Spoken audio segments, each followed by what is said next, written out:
Olá! Seja bem-vindo a mais uma videoaula produzida pelo Instituto Alden 4. Nessa videoaula estudaremos um artigo científico intitulado Uma técnica para a análise do comportamento humano de observação. Esse artigo foi escrito pelo pesquisador James Holland e publicado na revista Science em 1957, no volume 125, páginas de 348 a 350.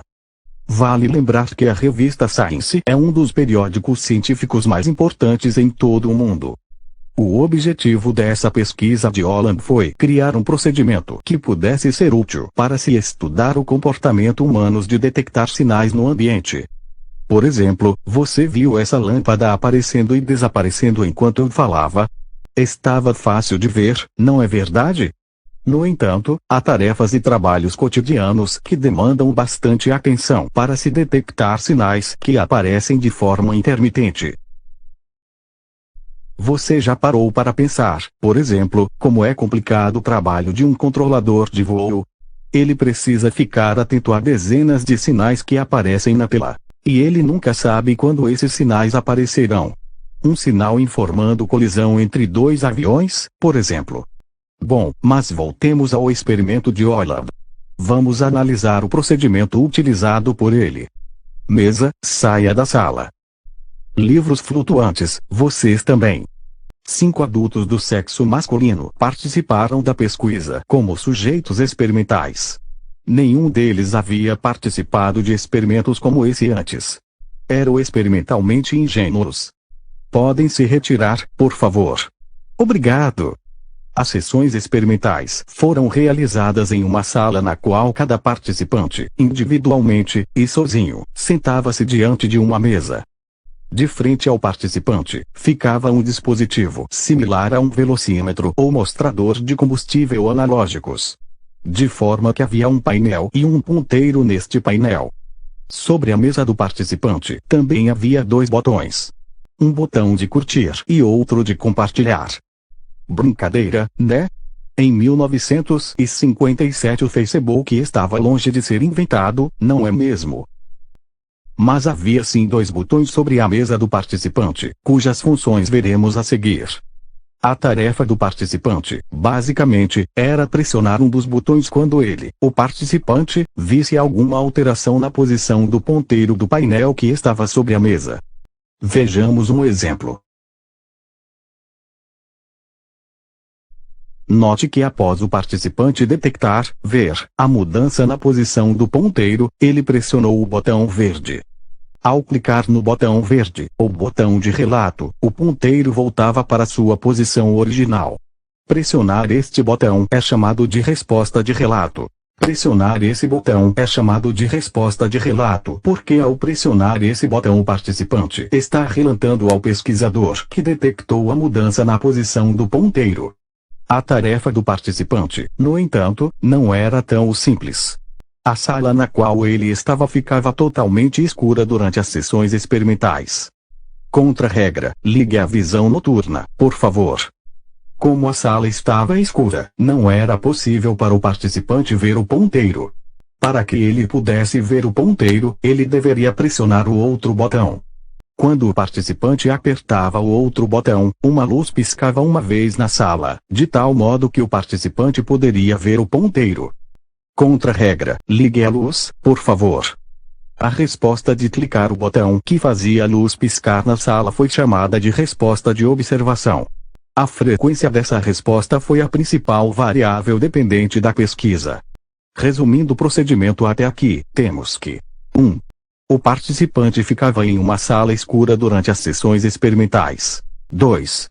Quando o participante pressionava o botão vermelho, uma luz piscava na sala. Os botões não tinham cores, na verdade.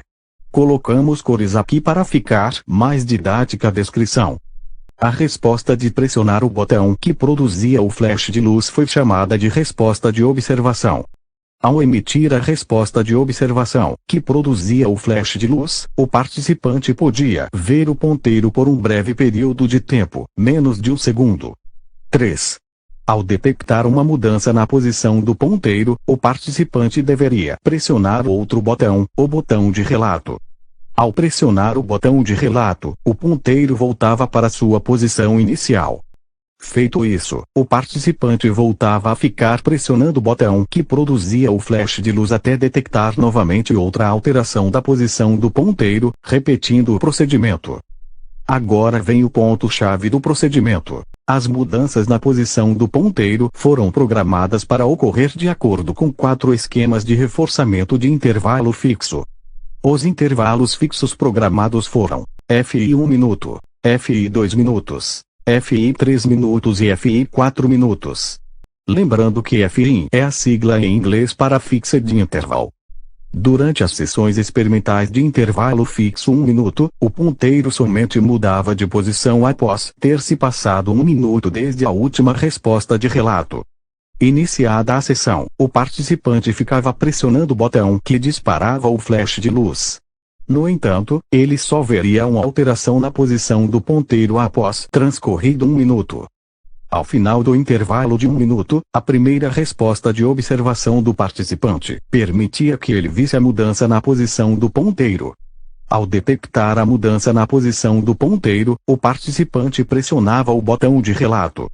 Após pressionar o botão de relato, o ponteiro voltava para a posição inicial e um novo intervalo de 1 minuto se iniciava, repetindo-se este ciclo por cerca de 40 minutos. Após 8 sessões experimentais, a duração do intervalo fixo mudava. Primeiro para 2 minutos, depois para 3 minutos e, por fim, para 4 minutos. Foram 8 sessões para cada esquema. O procedimento utilizado para os demais intervalos foi o mesmo, alterando-se apenas a duração do intervalo: 2 minutos, 3 minutos e 4 minutos. Agora que já vimos o procedimento utilizado, vamos analisar os resultados da pesquisa de Holland. Contra-regra: limpe o cenário e carregue o gráfico, por favor. Esse gráfico, adaptado da figura 1 do artigo de Holland, mostra os resultados de um dos participantes da pesquisa. Esse é um típico gráfico de frequência acumulada de respostas. No eixo X temos a passagem do tempo e no eixo Y a frequência acumulada das respostas de observação. A cada vez que o participante emitia a resposta de observação, isto é, a cada vez que ele pressionava o botão que disparava o flash de luz, a caneta que desenhou o gráfico subia. Esse trecho do gráfico, por exemplo, mostra que o participante estava pressionando o botão de observação frequentemente, produzindo flashes de luz quase que ininterruptamente. Quando o participante não estava pressionando o botão de observação, a caneta desenhava uma linha horizontal. Esse trecho do gráfico, essa pequena linha horizontal, indica que o participante não estava pressionando o botão de observação.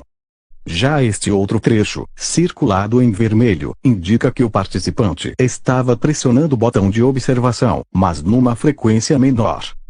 Portanto, quanto maior a inclinação da curva neste gráfico, maior a frequência na qual o participante estava pressionando o botão de observação. Essa escala representa 10 minutos. Portanto, a cada trecho do gráfico correspondente a esse tamanho, temos a passagem de 10 minutos. Esses pequenos tracinhos transversais às curvas sinalizam um momento no qual o participante detectou o sinal, isto é, o momento no qual ele viu a mudança na posição do ponteiro. Cada uma das curvas mostra os resultados em um dos esquemas de intervalo fixo utilizados: 1 minuto, 2 minutos, 3 minutos e 4 minutos.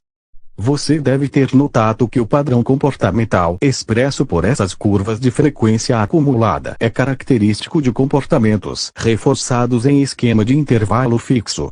Ampliando esse trecho destacado em vermelho, podemos ver melhor o padrão comportamental gerado pelo esquema de intervalo fixo 1 minuto.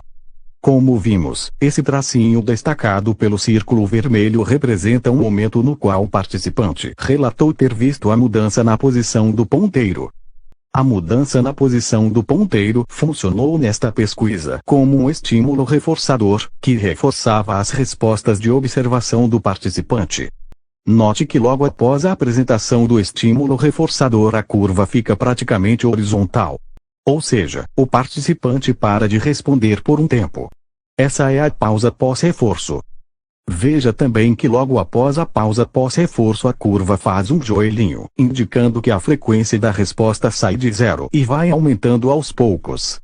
Esses joelhinhos nas curvas são chamados de escalopes e caracterizam uma aceleração na frequência da resposta. Logo após o escalope, vemos que a curva fica bastante inclinada, quase que vertical, mostrando uma alta frequência de respostas. Veja que a frequência de respostas permanece alta até a apresentação do próximo estímulo reforçador, após o qual inicia-se nova pausa pós-reforço, e assim por diante. Pausa pós-reforço, escalope, em seguida, alta frequência de respostas até o próximo reforçador é o padrão comportamental típico gerado por esquemas de intervalo fixo. Note que esse padrão, que essa sequência de eventos, se repete do início ao fim da sessão representada nesta curva de frequência acumulada das respostas de observação. Observe que o mesmo padrão comportamental se repete nas sessões realizadas com intervalo fixo de 4 minutos, 3 minutos e 2 minutos. Embora o padrão comportamental se repita entre as diferentes durações dos intervalos, podemos destacar duas diferenças entre as curvas de cada esquema de intervalo. A primeira delas é a duração, ou tamanho, da pausa pós-reforço. Note que quanto maior o intervalo, maior a pausa pós-reforço. Podemos notar, portanto, que as pausas pós-reforço são proporcionais ao tamanho do intervalo. Outra diferença proporcional entre as curvas de cada esquema está no número de respostas emitidas entre a pausa pós-reforço e o próximo reforçador.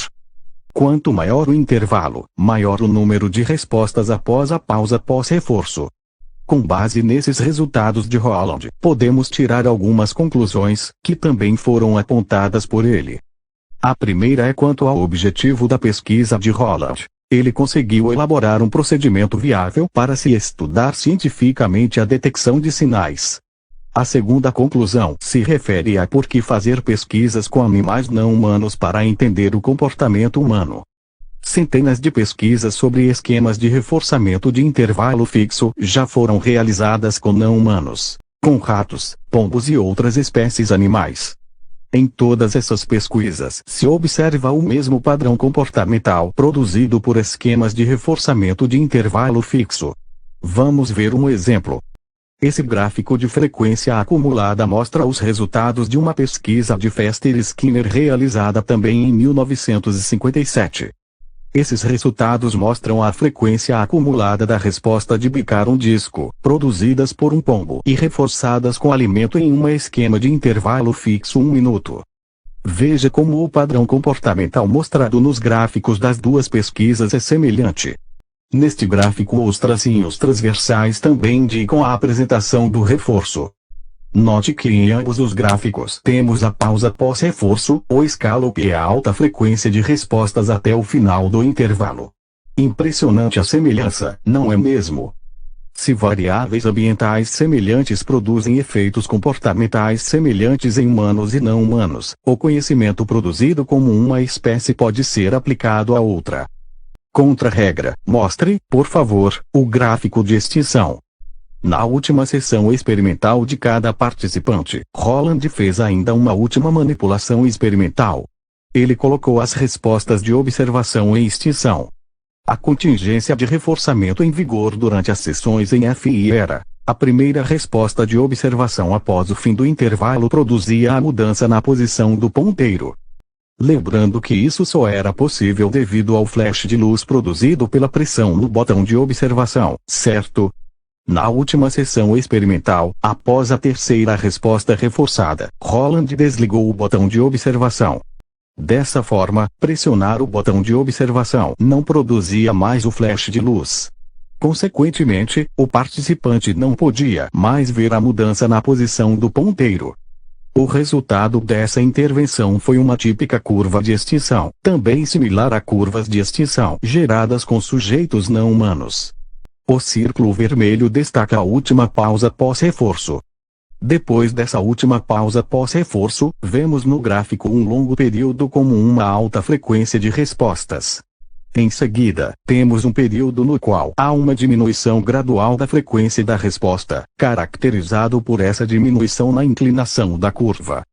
Por fim, vemos uma redução da frequência da resposta de observação até zero, ou valor próximo, nesses trechos nos quais a curva está praticamente horizontal.